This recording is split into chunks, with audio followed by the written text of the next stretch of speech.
So I've picked up a Sony PlayStation. The solid description is there. Silent for spares. I've noticed the laser seems to skip sometimes. Comes with everything seen in photos. And the order total was, focus, £10. And it came with the obviously the PlayStation. It came with a, now this is a bit of a strange cable because every pin seems to be connected up. And it goes to a SCART. Also came with a power supply and a controller. So let's get the suit up and we'll see if it turns on. Okay, so telly's on, power's on, switch on. Got a green light. I can hear the CD trying to spin. AV1, there we go. So that works. Let's try a game. Die Hard. But it does work.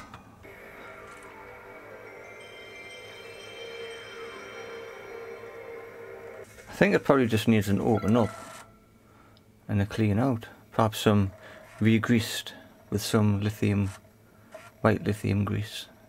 Well, that game's working. Let's see if we can find a different one. Let's try these two. This has seen better days. Oh well, we'll give it a shot. Someone's got some handwritten notes. Lee Long moves. What's happening? Press reset. Oh, turn it on. The console didn't come with a game, so I'm wondering if the seller's got a problem with his discs.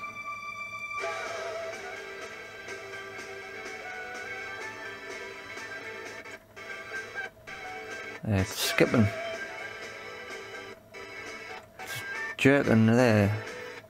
Yeah, I'll see what the seller's talking about now. I don't know if that would be a CD fault or a CD drive fault or a hardware fault within the machine. I'll swap this unit over, I'll turn it off because I've got a PS1 also. We'll power this one on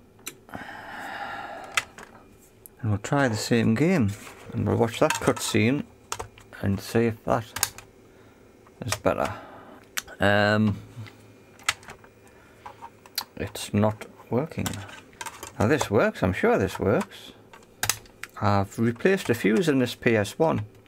So that's took a turn. So what I thought was going to be an original PlayStation 1 video has now turned into a PS1 video that I'm sure I've already fixed. So let's open this up and find out why it's not working. I only have one of these models, so it must be the same one. Yeah, it's the same one I've replaced before because I remember burning. I burnt a connector on it. There's a switch for the lid. There is a switch for the lid just down here. So let's power it on. Ah, look. It is doing something.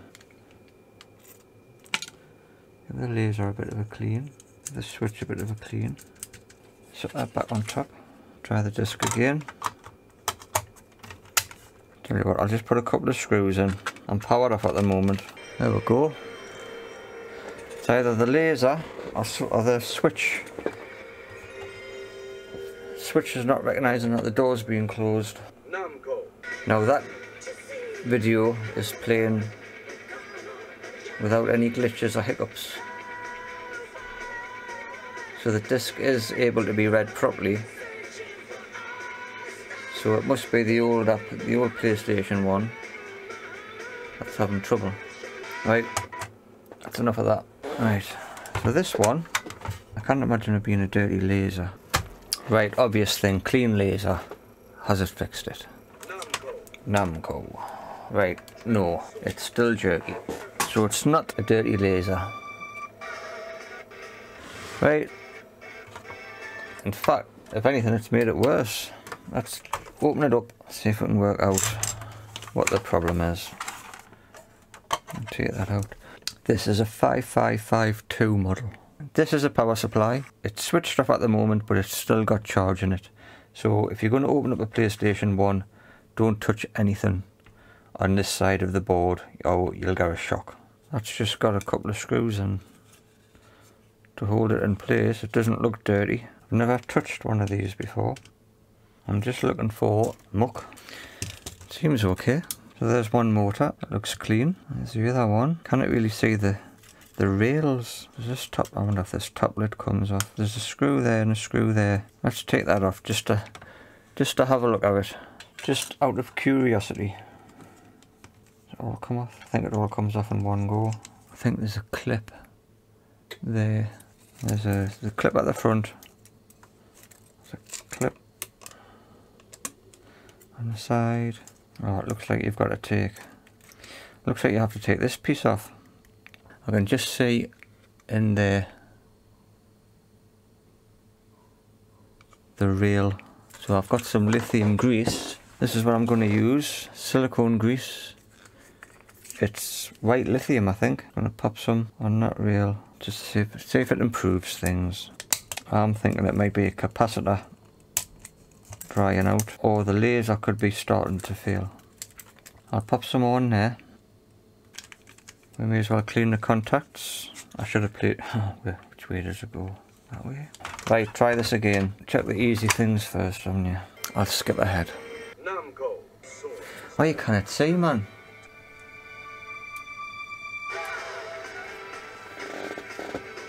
I don't want to speak too soon, but that's playing okay. I haven't seen any skips on that. Oh, I've just seen a skip. Yeah. I spoke too soon. It's hardly anything. I don't know how accurate they were when they were brand new. It's a good picture. Right. What do we do? Have a quick look on Google. See if anyone else has had this problem, which I'm sure they have. And we'll find out which. I'm going to go for a capacitor. I'm not going to go for a. I don't think it's the CD. Right, cup of coffee. I'm going to go and make a cup of coffee, and I'm going to do some research, and I'm going to come back and unpause the video. Well, I've just seen a video. Somebody is refurbishing one of these, stripping it down entirely and giving it a good clean. My initial very quick relube without taking it apart did improve the skipping, so I'm hoping if I do this properly I will be able to fix it fully. That does come off. It should just lift up once I undo my clips. Should just pull out, and it does. So now I can see all of them. We'll take all of them out. How did he push this out? I think that just pushed out there. I think you've got to wind all this down. You can use a pick to turn there, and you turn this all the way down.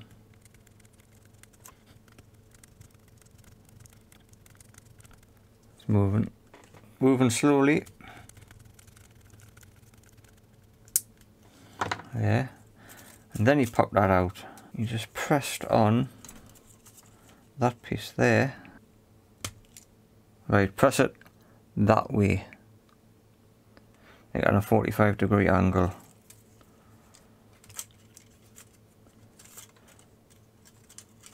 And that's popped the laser out. And this little plastic thing. Right, that's how you get that out. So we'll clean these side rails up. It's obviously muck. Put some new grease on. I need to get that off. That one there. Right, there's a spring. So that comes out of there. That comes out. There's a spring there. Does this one come out? Yep. We'll leave that little spring in and we'll clean up that. Some of this is the stuff I've just put on. We'll clean all that up Put them in there with a bit of alcohol. I think with these the plastic just wears down eventually. Right, let's put this back together.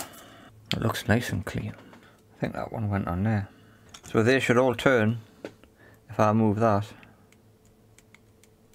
And they do, ever so slightly, but they do. And you can see that piece there must go in that bigger gap.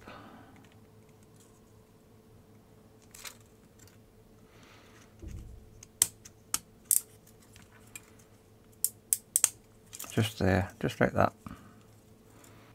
I don't know how much you're supposed to put on, so don't take my word for it. Well, that was easier than what I expected. Put the top back on. Put the top back on the right way around. Right, power on. Namco. Namco.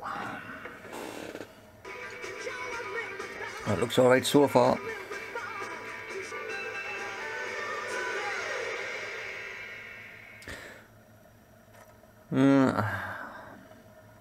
I think that's done it. I think I'll watch that one more time, and based on the fact that it's such an old console and I don't want to mess with it more than necessary, I think we'll just leave it at that. I'll watch it one more time just to make sure. Fingers crossed. Well, it's working. No, it's still skipping. I think it needs a little bit more work. Right, back to the drawing board. This is switched on. I'm just going to test the intensity of the laser. Now there's a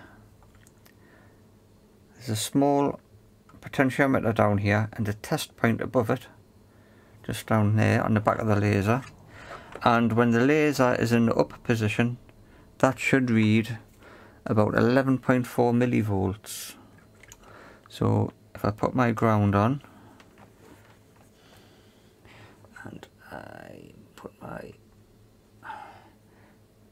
multimeter on there and I switch it on,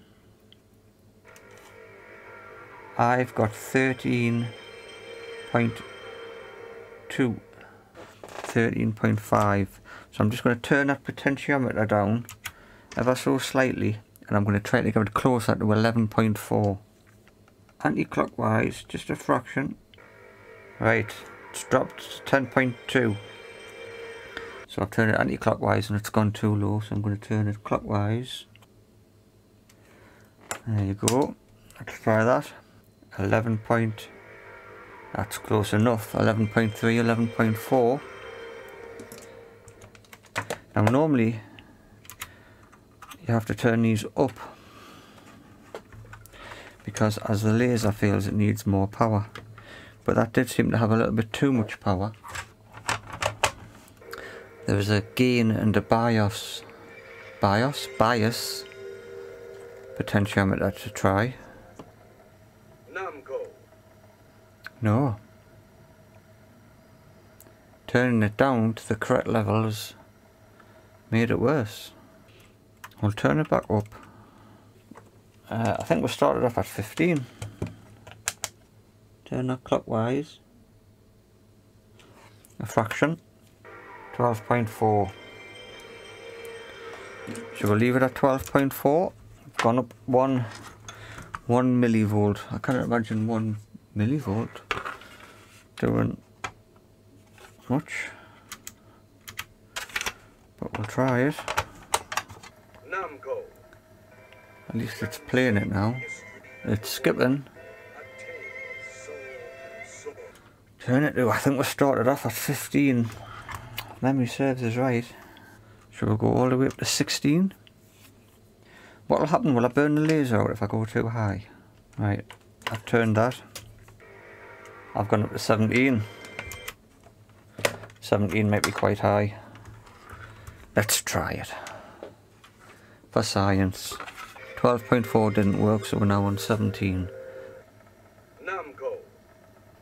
No, it doesn't like that. It doesn't like 17 at all. Right, let's turn that back down. 15.6, which is somewhere close to what we started off with. Go. Well, at least we've got FMV back. Well, that's no better. That's about where I started with. The problem with these lasers, I think the plastic wears out over time. That's not too bad. Right, well, I mentioned a gain and bias potentiometer, but there isn't any on the 5000 series of PlayStations, only on the 1000 series. So there's nothing else you can do with this apart from replace the laser. Another hack people do when the lasers aren't working is to turn the console upside down. So I'm just going to see if this will play nice and smoothly while being upside down. Namco. Nope, it's not. It's just as bad upside down, if not worse. Let's try it on its side. It's actually working better on its side.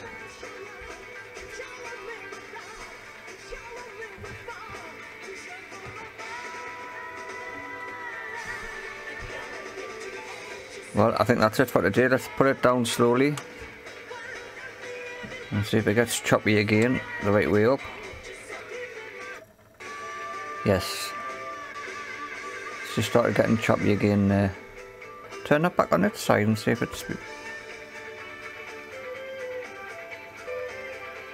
Yes, so back on its side and it's playing okay. So we do need a new laser assembly for this if we wanted to bring it back to perfect working order. You would have to spend some time playing the games to see if it would affect gameplay. So if you're having trouble with the old PlayStation, I think the first thing I would do if it's not reading discs is I would turn it on its side or upside down and see if that improves. And if there's a change, it's a good sign that it's the actual sled that is worn down, the thing that the laser goes back and forward on. I think once you start having trouble with these, it's only a matter of time before it's just going to get worse and it's going to have to be replaced. So you can take it apart like I've done, put some new grease on by all means, try adjusting the potentiometer, the pot.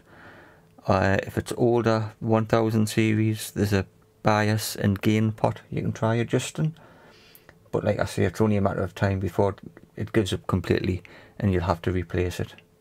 So you can head over to AliExpress. They do a lot of different lasers. You'll just have to make sure that you buy the right one. You may have to buy an extension cable to go with it, depending on the model that you've got and the model that you buy. You're talking about £10, £10 to £15 for a laser plus shipping. A more expensive but longer term option is to replace the laser assembly entirely for an optical disk drive emulator. This is a mod kit from Castlemania. And it retails, it's £85, but it replaces the laser assembly with an SD card. There's a lot of good information on this site. It supports the 1000 series and the 5000 series, which is why I was interested in the unit I've just picked up. That will require some very fine soldering, which you can do. You can do that just using an eye loop, something like this. I managed to do one myself quite some time ago. So that's your options really. Once the laser starts going, it's like I say, it's a matter of time. So it's either AliExpress or the X Station. I don't recommend buying another console with a working laser, because it's only a matter of time before that one wears out too. If you've got any comments or suggestions on how to extend the longevity of these consoles, please let us know in the comments. I'm eager to learn. I think they're great systems. I think they're well worth preserving.